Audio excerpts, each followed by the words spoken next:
What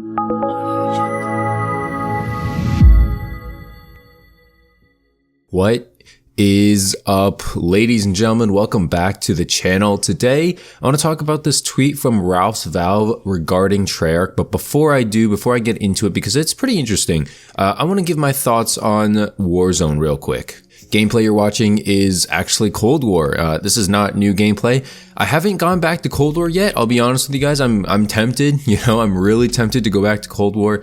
I don't know. I think I'm just burnt out on Vanguard. I'm just not feeling the camo grind. I hate shipment and DOS house, I hate getting blown up in hardcore. I hate, TDM on shipment going to 50. Who decided that? Hello? Have you played oh yeah, you haven't played the game. I forgot. But seriously, TDM going up to 50 is literally like, if I'm using a sniper and I'm playing with people I know, like I'll get like 6 kills in the game and then I'll have to sit through like a 2-minute MVP screen. Like it's terrible. All right. It's just, it's bonkers, just broken, annoying, I don't know.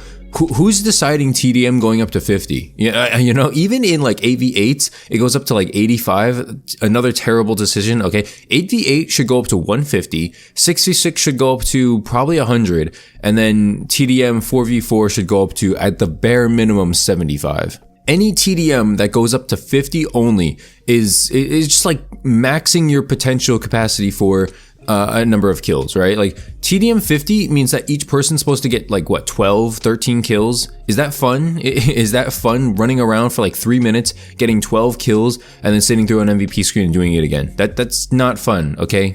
I think one of the main reasons why I'm burnt out on shipment and DOS house is because it's only TDM and domination. Who's only playing this? Don't you have other game modes? Don't you have hardpoint? Don't you have kill confirmed? Like drop zone even? Like put something else in there. It's so mindless. And most of the times I'm not even concerned about domination. I think there was one game where both my team and the enemy team were so focused on just killing and camo grinding that nobody capped a flag for like 4 minutes and then the game just ended. We were all like shocked. We were all like in the game chat like, what's going on? What's going on? It was because nobody plays the objective. The soul of domination is completely lost in like, DOS house and shipment. So you might as well just not take it out, but you might as well just not care. People don't care. People are in these modes mostly to camo grind. For people using gold and diamond weapons in shipment and DOS house, I really don't know what to tell you. I'm going to have to check you into the hospital myself because you obviously haven't already.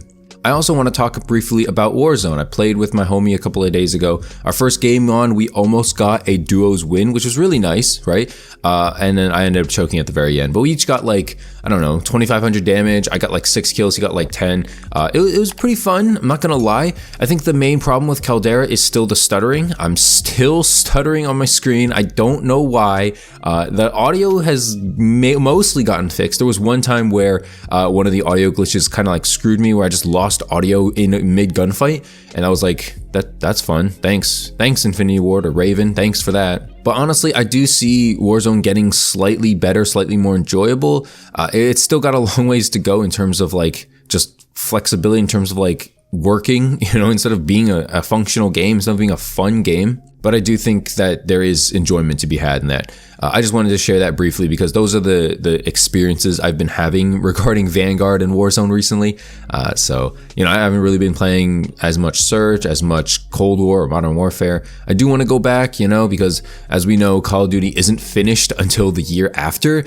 So that would be now for Cold War, and that would be last year for Modern Warfare. So, maybe Vanguard will be fun next year when it's finally finished. But as of now, we're still in a beta. We're still testing the game out for Sledgehammer Games, which unfortunately I don't see Sledgehammer making another title. Okay, I'll just be honest. They're just flop after flop. Their games always need saving. Their games always need like hella polishing. I just don't see it. I just don't see them coming back and making a fun game again. Which leads me to a development studio that hopefully will be making a fun game. This is Treyarch, all right? Sadly, this is bad news for Treyarch. So Ralph's Valve, a known leaker, he apparently doesn't have a great track record, but I don't know. I think he's leaking stuff for a reason. I don't think he's necessarily wrong here. I guess we'll have to wait and see. But he tweets out, Treyarch has since suffered a heavy loss of their original developers and creative staff due to burnout and several separate issues. The team seems to be going through an identity crisis internally. They aren't exactly experiencing development hell, rather, just role confusion. I think we all can kind of have guessed this, mainly because of the huge debacle that happened with Cold War and Sledgehammer Games. As you guys know, Sledgehammer was supposed to develop the next COD 2021, which ended up being Cold War by Treyarch, but they were supposed to develop it, but they couldn't finish it in time or something because of like internal disputes. So Bobby billionaire Activision had to step in and basically force Vaughn and the boys to fix and, make their own game from the roots of Sledgehammer's game. In my opinion, that's actually why Cold War is like in the past and now Vanguard is in the past too, is because I think they wanted to make like Vanguard basically last year, but they couldn't. So Cold War, not Cold War. So Treyarch was basically like, okay, we're just going to use these attributes and kind of just throw something together. And honestly, that's why it doesn't seem like most of the maps in Black Ops Cold War were super Cold War themed. You ever notice that? The guns were like meh, maybe, they could fit, but like the maps, they felt really out of place. Which is something that's pretty rare for a Call of Duty. Usually, especially in the old days, like Black Ops 1 through Black Ops like 3-ish, they felt pretty, like situational towards the atmosphere of the game that like the time period that the game was going for. It felt correct most times. Like Modern Warfare, for instance, you have all these modern settings. Modern Warfare, 1 through 3, same deal. Black Ops 1 through 3, same deal. Black Ops 4 started getting green and, recycling a lot of those maps, kind of lost its identity there.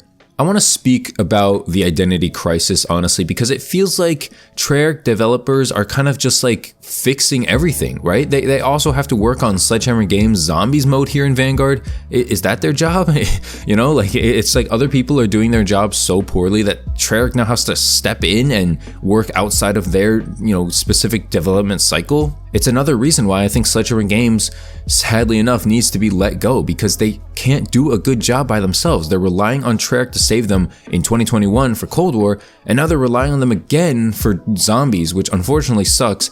But at the same time, can you blame Treyarch for this? Because they just made a Zombies last year, which people liked. People loved the Cold War Zombies. If you ask anyone, that's probably like 60% of the people's, reason for buying Black Ops Cold War is the Zombies mode. So I'm not going to knock Sledgehammer Games or Treyarch rather for their failed Zombies mode here in Vanguard, because they just did it. You have to give these people a break. That's basically why I think that they mentioned burnout here and other issues, because you're doing the same thing over and over again, except now you're getting blamed and now you have to, work on a faster timetable. It all stems from the top, okay? It's Activision being greedy, forcing these developers to make games way earlier in advance. Like I said earlier, Modern Warfare wasn't ready till the next year. Cold War, same deal. Black Ops 4, same deal. Vanguard, probably same deal. It's probably going to be a really fun game next year. Modern Warfare 2. The next game in this year, COD 2022, probably going to be a fun game next year in 2023. To be quite honest with you guys, the yearly annual release cycle of these COD games needs to stop. It's not doing anyone any favors, and I think finally the sales numbers are starting to show it. Cold War did not sell that well. Vanguard definitely did not sell that well.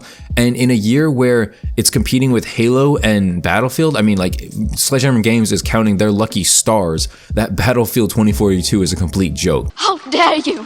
Because if that game was halfway decent between Halo and Battlefield, I think it would be a really tough year for Call of Duty, Even looking at the Twitch numbers, like YouTube numbers, people who are uploading it. Amongst Call of Duty stuff, it's probably like 85% is like Warzone stuff, like 5% is zombies, and like 10% is Vanguard multiplayer, because there's just such little interest nowadays.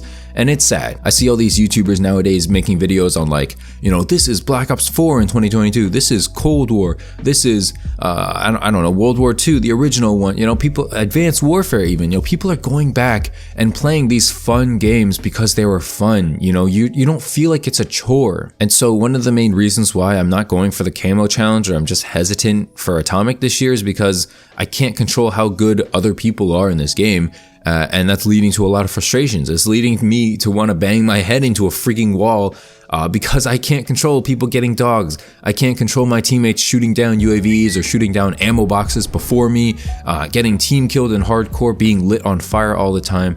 it just doesn't seem worth it. You know, I spent all that time playing Black Ops Cold War, and I'm not saying like it was just for YouTube, it was just for the camo or anything like that, but I mean, a lot of it was for the camo, and now I don't even play Cold War, right? Like it just goes to show, like, is getting it really worth it if you don't think playing the game is going to be a viable option next year? Like, honestly, when Modern Warfare 2 comes out next year, I'm not saying I loved Modern Warfare 19, but I think that on the new engine, Modern Warfare 2 will be a very successful game. And I think just based on the name alone, based on the fact that we're going to get a lot of old school remastered maps, I think it's going to be a better initial hit than Cold War or Vanguard, okay? Sales-wise, definitely, and hopefully player-base-wise as well. I hope it's not going to be a complete camp fest like Modern Warfare 2019 was. I hope that the maps aren't going to be as campy. Like, honestly, I'm okay with the Vanguard maps, you know? I don't think they're that campy. I think they're bigger than they need to be, but at the same time, there's a lot of 3-lane playable maps, and so I know I'm going to miss that when Modern Warfare 2 launches with As Your Cave Part 2. I know I'm going to miss, you know, your Hotel Royale and stuff like that. So I'm hoping that next year when Vanguard's finally finished, maybe I can go for it then. I don't know, but as of now, I just don't feel incentive to grind. I think I'm burnt out like Treyarch. I'm burnt out on going for the camos. I'm really burnt out on COD. I'm trying to play other games. So I don't know. I'm still going to upload COD, still going to talk about it, but it's not fun for me. You know, that's why you're seeing old gameplay all the time, because I just don't feel the need to record. I don't feel the need to get updated gameplay. I don't know. We'll see. But anyway, that's it for the video. Hopefully you guys enjoyed it. If you did, make sure to leave a like, subscribe if you're new to the channel. I do appreciate the recent support. And follow me on Twitter, Twitch, and Discord. All those links are in the description down below. And I hope you guys have a great rest of the weekend. And I'll see you guys later. Peace.